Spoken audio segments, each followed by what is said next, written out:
রমাদানের আমল হলো সবচেয়ে গুরুত্বপূর্ণ আমল, সেটা হলো সিয়াম সাধনা, রোজা রাখা। প্রত্যেক প্রাপ্তবয়স্ক সুস্থ মস্তিষ্ক সম্পন্ন নারী এবং পুরুষ তিনি যদি মুসলমান হয়ে থাকেন তাহলে সেক্ষেত্রে তার উপরে আল্লাহ রাব্বুল আলামিন রমাদানের দিনের বেলায় রোজা রাখা, সিয়াম সাধনাকে ফরজ করেছেন।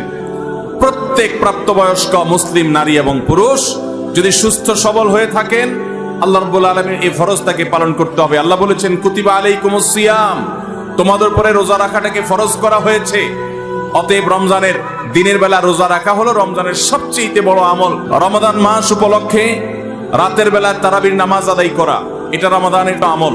নবী করিম সাল্লাল্লাহু আলাইহি সাল্লাম বলেছেন মান কামা রমাদানা ঈমানান ওয়া ইহতিসাবা গুফিরা লাহু মা তাকাদ্দামা মিন যামবি, যে ব্যক্তি রমজান মাসে রাতে দাঁড়িয়ে ঈমানের সাথে ইখলাসের সাথে আল্লাহর কাছ থেকে সওয়াব পাওয়ার আশায় তারাবির নামাজ পড়বে তার পূর্বের সমস্ত গুনাহ খাতা মাফ করে দেওয়া হবে।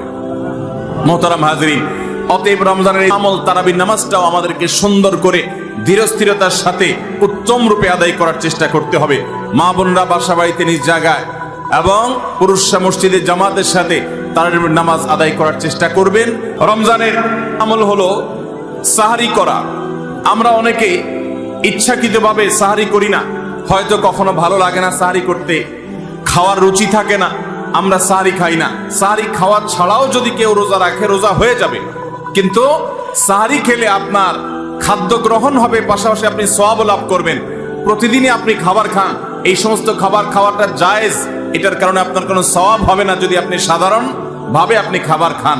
কিন্তু আপনার নিয়ত যদি হয় ভোর রাতে খাবার গ্রহণ করছেন, আপনি কেন রোজা রাখবেন, সেজন্য রোজার নিয়তে ভোর রাতে যে খাবার খাচ্ছেন যেটাকে সাহারি বলা হয়, এই খাবারটা খেলে আপনার শুধু পেট ভরবে তা নয়, এর মাধ্যমে একটা সুন্নতের জিন্দা করার সওয়াব, একটা সুন্নতের আমল করার সওয়াব আপনার আমলনামায় লেখা হবে। নবী করিম সাল্লাল্লাহু আলাইহি সাল্লাম বলেছেন তাসাহহারু ফাইন্না ফিস সাহুরি বারাকা, তোমরা সাহারি খাও কারণ সাহারির খাবারের মধ্যে বরকত আছে। এই খাবারের মধ্যে বরকত আছে, এটার মধ্যে কল্যাণ আছে, এটা আমাদের আত্মিক বরকতের কারণ, এটা আমাদের শারীরিক বরকতের কারণ। এই জন্য রমাদান মাসে আমাদেরকে সাহারি খেতে হবে যথাসম্ভব। পেট ভরে খাওয়া কোনো জরুরি না, কিছু একটা মুখে দেন সাহারির নিয়তে, আপনি সওয়াব পেয়ে যাবেন। সাহারিটা শেষের দিকে খাওয়া। এখনো অনেক মুরব্বীরা আছেন গ্রামাঞ্চলে, তারা মাঝ রাতে সাহারি খেয়ে ফেলেন, 12টা 1টার দিকে সাহারি খেয়ে ফেলেন। সাহারি খাওয়ার জন্য সবচেয়ে উত্তম সময় হলো রাতের শেষ প্রহরের একেবারে শেষের দিকে। নবী করিম সাল্লাল্লাহু আলাইহি ওয়াসাল্লাম তিনি রমজানের রোজার জন্য সাহারি খেতেন, সাধারণ রোজার জন্য সাহারি খেতেন এত দেরি করে যে তার সাহারি খাওয়া শেষ হলে ফজরের ওয়াক্ত এবং ফজরের আজানের ওয়াক্ত শুরু হওয়ার আগে মাঝখানে 50টা আয়াত তেলাওয়াত করার মতো গ্যাপ তিনি রাখতেন। তার মানে তার সাহারি খাওয়া শেষ আর ফজরের ওয়াক্ত শুরু, এই দুইয়ের মধ্যে 50টা আয়াত তেলাওয়াত করার মতো সময় তিনি রাখতেন। তার মানে আনুমানিক 20-25 মিনিট সময়, এতটুকু গ্যাপ তিনি রাখতেন তার সাহারি খাওয়ার পর। অতএব সাহারি শেষ সময় খাওয়া সুন্নত। এর মানে আবার এটা না যে মুয়াজ্জিনে আজান দিতে থাকবে ততক্ষণ পর্যন্ত বা আজানের 10-20 সেকেন্ড আগ পর্যন্ত খেতে থাকবো, এটা সুন্নাহ নয়। সুন্নাহ হলো যে আজানের 20-25 মিনিট আগে কমপক্ষে 50টা আয়াত তেলাওয়াত করতে যে সময় লাগে, 20-25 মিনিট লাগে না, সাধারণত 10-15 মিনিটে 50টা আয়াত তেলাওয়াত করা যায়।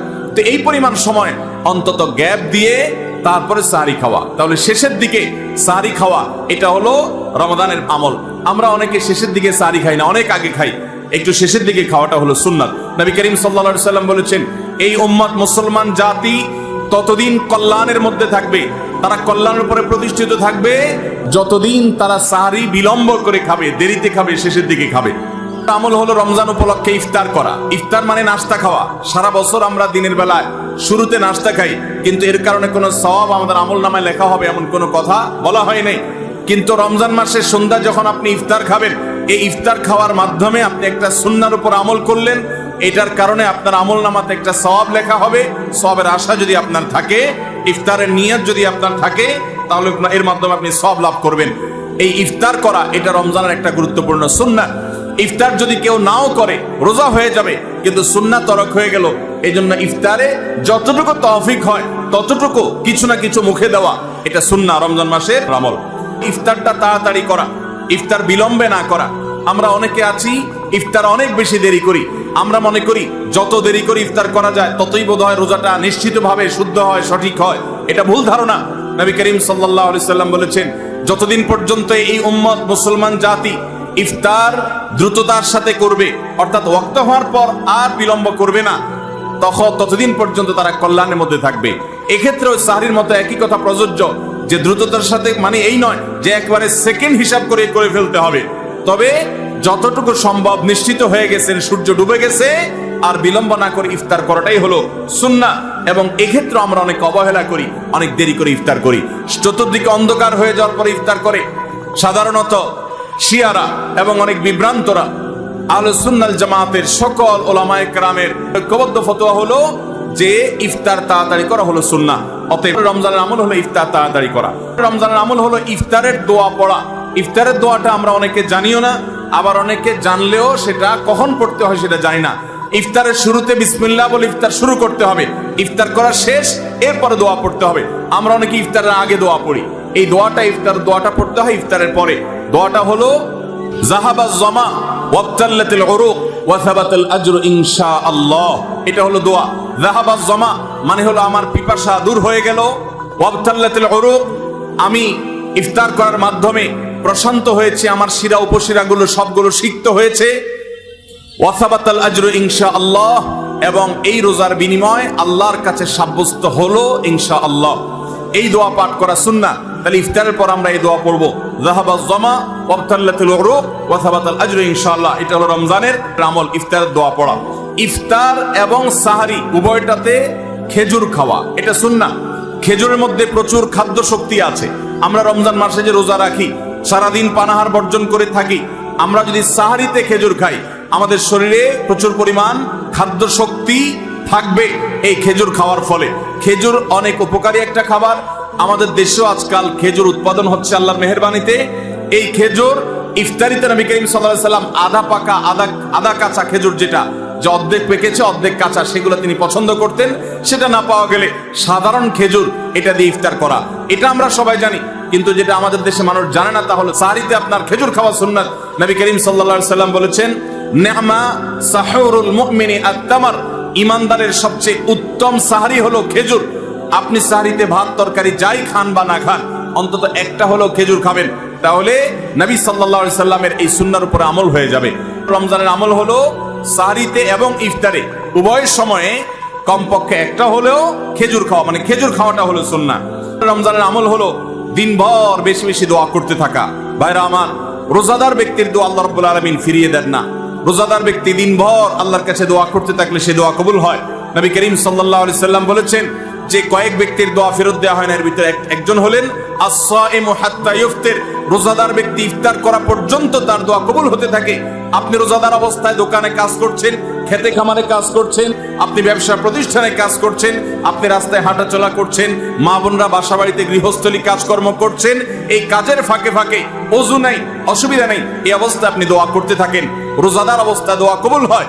সারাদিন আপনি মনে মনে আপনার চাওয়াগুলো আল্লাহর কাছে নিবেদন করেন, আল্লাহর সাথে আপনি কথা বলতে থাকেন, কারণ দোয়া কবুলের একটা মোক্ষম সময় হলো রমজান মাসে এই রোজা অবস্থায়। বিশেষ করে ইফতারের আগ মুহূর্তে দোয়া কবুল হয়, আমরা তখন অনেকে ইফতার নিয়ে ব্যস্ত হয়ে পড়ি। তাহলে বেশি বেশি আল্লাহর কাছে দোয়া করা, আল্লাহর কাছে মনের চাওয়াগুলো পেশ করা, দুনিয়ার চাওয়া আখিরাত চাওয়া, আল্লাহ আমাদেরকে তৌফিক দান করুন। রমজানের বিশেষ আমল হলো সকল প্রকার পাপাচার বর্জন করা, কারণ রমজানের রোজার উদ্দেশ্যই হলো আমরা যেন পাপাচার বর্জন করতে পারি। রমজানের যে রোজা রাখি, এই রোজা মূলত কোরআন এবং হাদিসের ভাষায় এটাকে সওম বা সিয়াম বলা হয়। সওম বা সিয়াম শব্দের অর্থ হলো বিরত থাকা। আর এই বিরত থাকার মানে হলো আমার সামনে পানির বোতল আছে, আমার সামনে খাবার আছে, হালাল টাকায় কেনা, আবার পেটে ক্ষুধা আছে, তৃষ্ণাও আছে, পিপাসা আছে, তারপর আমি খাচ্ছি না, পান করছি না। কেন? কারণ আল্লাহ নিষেধ করেছেন। এখান থেকে শিক্ষা গ্রহণ করে আমার সামগ্রিক জীবনে সকল হারাম, সকল নিষিদ্ধ কাজ থেকে আমাকে বিরত থাকতে হবে, সেই শিক্ষা সিয়াম আমাকে দেয়। এই জন্য এই সিয়ামের মাধ্যমে হারাম বর্জন করা, আল্লাহর নিষিদ্ধ কাজগুলো বর্জন করা, এই ট্রেনিং, এই অভ্যাস রমজান মাসে গড়ে তুলতে হবে। নবী করিম সাল্লাল্লাহু আলাইহি সাল্লাম বিভিন্ন হাদিসে সেই গুরুত্ব আরোপ করেছেন। কোরআনে কারিমে আল্লাহ বলেছেন, তোমাদের উপরে সিয়াম ফরজ করা হয়েছে, তোমাদের পূর্ববর্তীদের উপরে যেমন ফরজ করা হয়েছে সেরকম। উদ্দেশ্য লাআল্লাকুম তাত্তাকুন, যাতে করে তোমরা গুনাহ ছাড়া আল্লাহর নির্দেশগুলো মেনে চলা, তাকওয়া অর্জন করা, অবলম্বন করার ট্রেনিং নিতে পারো, তাকওয়া অবলম্বন করতে পারো, শিখতে পারো এখান থেকে। অতএব রমজানের বিশেষ গুরুত্বপূর্ণ আমল হলো সকল হারাম, সকল পাপাচারগুলো এই মাসে বিশেষভাবে বর্জন করে চলা। যদি সেটা কেউ না করে তাহলে তার এই রোজার কোনো অর্থ হতে পারে না।